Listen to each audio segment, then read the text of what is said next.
Hi, hello mga kaibigan. Nandito kami ngayon sa Mall of Asia. Sa SM Mall of Asia po ito mga kaibigan. So, naglakad-lakad po kami. Kasama ko po si Ate Jocelyn Buenaflor.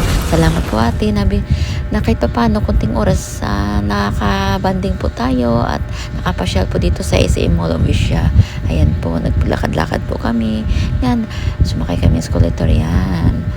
Kaya ma-enjoy mo talaga sarili mo dito. Bigyan mo na ng time yung sarili mo na makapasyal. Kahit anong kabisi mo sa trabaho. Ayan. Lakad-lakad lang po kami dito. Salamat po Ate Jocelyn. Sana sa next time, magpasyal naman tayo dito ulit. Ayan. Lakad-lakad lang po kami. Ito po yung si Ate Jocelyn. Napakamayaman po ito sa Escalante. Sa Negros Occidental. Ayan. Kaya talaga dito. Lawak ng SM Mall of Asia. Malawak po talaga dito. Kaya kung kayo mga kaibigan gusto mo pumasyal dito na sa Mall of Asia, napakalamig. Marami kang mapasyalan dito. Kahit wala kang pera, pasyal ka lang dito. Ma-enjoy mo yung sarili mo. Kami nga, wala nga kaming pera. Tulad sa akin, wala akong pera. Pasyal lang dito.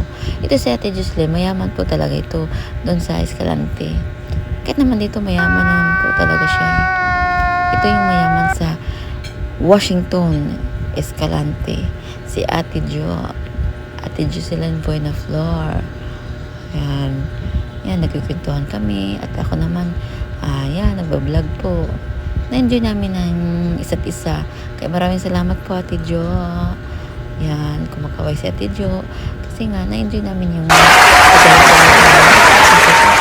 kaya mag-ingat po kayo palagi, mga kaibigan. Kaya bigyan yung time, yung sarili nyo. Ipasya nyo dito sa SM Mall of Asia. Kaya mag-ingat po. God bless. Bye. Bye.